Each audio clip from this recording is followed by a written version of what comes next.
भारताच्या क्षेपणास्त्रांचा पाकिस्तानच्या नूर खान एअरबेसवर हल्ला. जनरल असीम मुनीर यांचा 9 मे रोजी पहाटे फोन. पाकिस्तानचे पंतप्रधान शहबाज शरीफ यांची कबुली.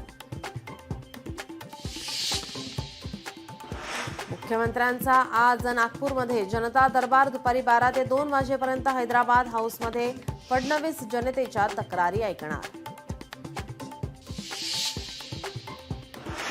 उद्धव ठाकरेंची आज दुपारी 12 वाजता आमदार, खासदार आणि जिल्हा प्रमुखांसोबत बैठक. आगामी महापालिकेच्या दृष्टीने बैठकीला विशेष महत्त्व.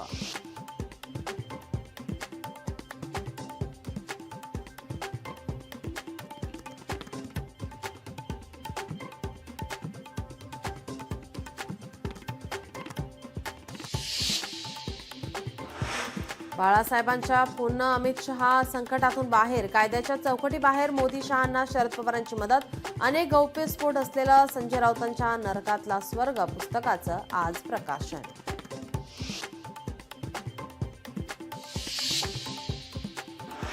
महाराष्ट्र हितासाठी सोबत येणाऱ्यांसोबत आम्ही राहू. स्वच्छ दिलाने एकत्र येण्याचा विचार आम्ही करतोय. मनसेसोबतच्या युतीवर आदित्य ठाकरेंचं मोठं विधान.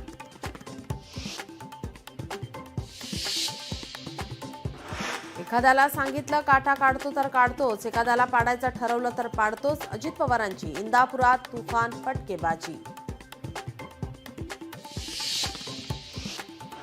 शेतकऱ्यांच्या कर्जमुक्तीसाठी बीड जिल्ह्यातून मशाल पेटणार. सत्तेत येण्याआधी केलेल्या घोषणेचा सरकारला विसर.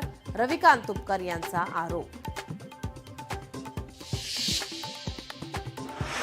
वाशिमच्या मालेगावमध्ये भीषण आग. शिरपूर परिसरात लाकडी सामान असलेल्या गाळ्याला आग. आगीत शेतमाल जळून खाक झाल्याने लाखोंचं नुकसान. आयपीएलच्या उर्वरित सामन्यांचा थरार. आजपासून 6 ठिकाणी खेळवले जाणार 13 सामने.